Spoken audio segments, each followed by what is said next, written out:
Video games! You like them, I like them, Jesus likes them! Video games are a core part of what entertains us today. And of course, with any entertainment medium comes franchises. There are a ton of franchises out there, ranging from Mario, Legend of Zelda, Halo, Candy Crush, just to name the very few of a massive library of franchises. Now, there are some franchises I loved when I was a kid. I grew up with them and adored the nights where I would stay up late playing, trying to get through some of these games. But there are some franchises that have been out for a while and have garnered many games and fans that, at one point, I honestly just didn't care for them. At some point though, something, or rather someone, dragged me into the worlds of these games. I tried them out and grew to love and even adore some of them. So here is a list of some of the most popular franchises out there that I once didn't care for or just outright hated, and now I couldn't imagine my life without them. Mass Effect is an absolutely stunning and engaging sci-fi franchise where you explore the galaxy trying to keep the evil forces of the Reapers at bay, and I will say it took me a while to really be convinced to play it. When the first one came out, I was 15. I hate getting older. And the only thing I was hearing about it were the controversies on Fox News that it was nothing more than a glorified sex simulator. They don't show women as being valued for anything other than their sexuality. And it's a man in this game deciding how many women he wants to be with. Cooper, have you ever played Mass Effect? No. No. Please! God damn it! Hate this crap! Anyways, I was too busy playing LEGO Star Wars The Complete Saga, shut up, it's a fun game, to really care that much about this silly, sexy sci-fi game. It's when I got to college where a friend of mine basically got in my face and said, "You never played Mass Effect?" By the way, that's how most of these games go. And lo and behold, the trilogy was on sale for the PS3, I played through the franchise, and yeah, honestly, I had a great time with it. I loved the characters, the story, side quests, and I loved how much weight your decisions held.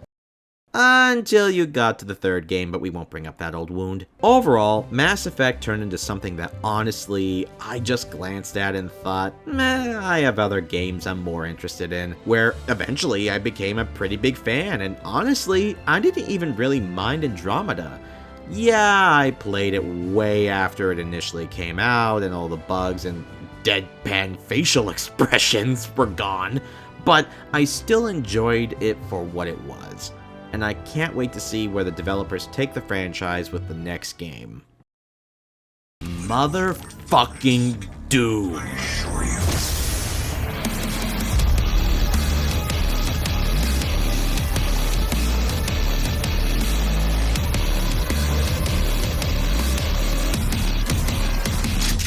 The video game that turns boys into men. The game that makes Christian parents write to their nearest news station telling them to warn the world of the dangers of video games. The game that will put hair on a woman's chest. No, seriously, look it up. Scientifically, it has been proven that Doom does that. Doom is one of the longest gaming franchises where you play as the Doom Slayer and take on the forces of hell in space.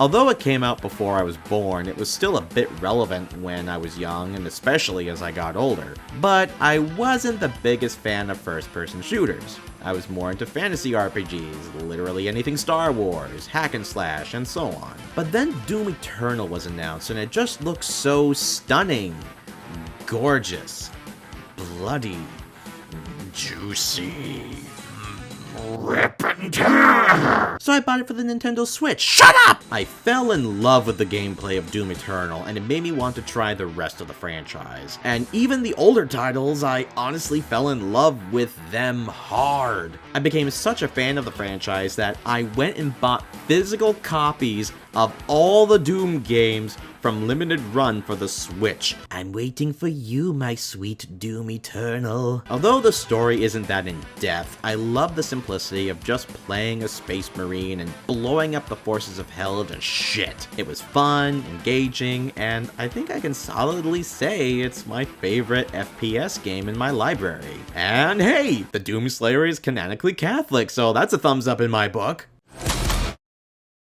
I really and truly couldn't give a rat's ass about Resident Evil when I was really starting to get into gaming. When I first heard about Resident Evil when I was a kid, I was like, it's a clone of Dino Crisis! Only to find out it was the opposite. By the way, Capcom, would you kindly stop with the Resident Evil remakes and get back to making Dino Crisis relevant again? Sorry about that. Anyways, I was never into the whole zombie craze of video games or movies. Honestly, they were my least favorite monsters of the horror genre. But I was in college when the 6th game came out, everyone's favorite, I know, where a friend of mine who was a Resident Evil nut was playing it in the common room, and I thought, why not give it a try? And yeah, I still didn't like it. It wasn't until the Resident Evil 2 remake came out that I honestly thought I'd give the franchise a shot, and now I quite literally own all but 2 of the Resident Evil games. I myself became a Resident Evil nut. I'm a nut. I'm a nut. I'm a nut. I'm a nut. I'm a nut. Jesus Christ! I absolutely love these games, even the worst of them. I absolutely love the insane monsters, the ridiculous story, and when it gets scary, it can get pretty freaking intense sometimes. This franchise truly defined the term survival horror, and I'm incredibly glad that I was brought on board by my friend back in that little common room back at college. It's very hard to explain my feelings for this franchise, because when it first came out and it started to blow up, I literally put my foot down and said, Fuck this game, watch it go! I will be that hipster who is not into the AC games. Other than my lack of interest in stealth games, I had no reason to hate the franchise. I love history, particularly ancient history, and I love how some storytellers basically do the "this is the actual true story" shtick when it comes to retelling history in a fictional manner. So say it with me, kids, it wasn't until I met a friend in college who got me into this franchise. Although similar to Resident Evil, it took me a while to even want to get into these games. I didn't start playing until Origins, and that was purely because of my love of RPGs and my absolute obsession with ancient Egypt. Now, I know the RPG style is different from all the games before Origins, and that will be a future video I touch on at some point, but AC Origins opened the door to a world I'm honestly kind of sad I didn't enjoy when I was younger. I started playing the older games, and I grew to love them immensely.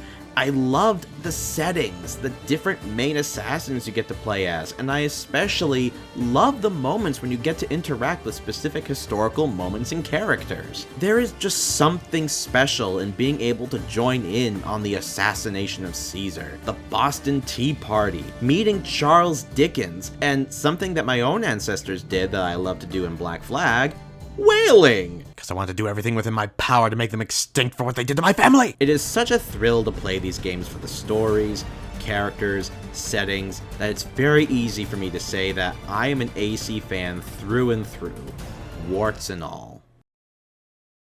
I hated Dark Souls. I loathed Dark Souls.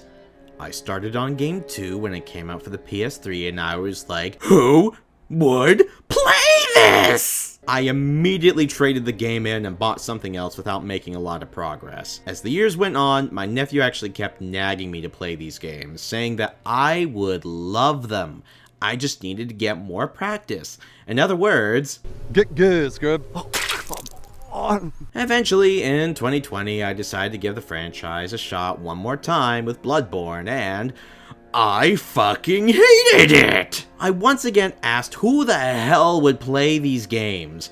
Eventually, Demon's Souls Remastered and Elden Ring were announced, and then I thought, okay, let's try this one more time. I got the Dark Souls trilogy for the PS4, played the crap out of them, and eventually I found myself not just getting good at these games, but I was also enjoying and liking them immensely.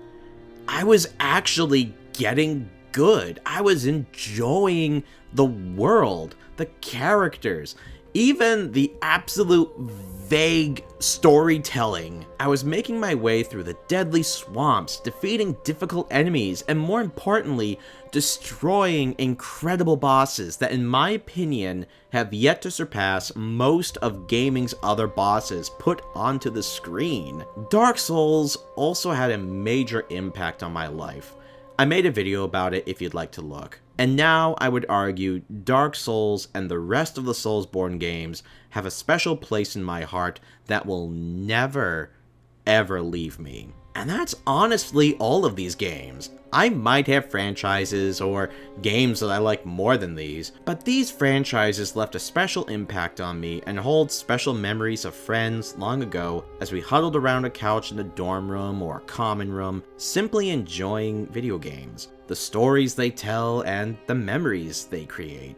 I will always love these games, and I wait in anticipation for the next sequel for any of these franchises to come out. Nowadays, I try to be a bit more open-minded when it comes to different genres, franchises, and such because of these experiences. Except for Call of Duty, because fuck them for being the same game over and over and over and over and over and over and over.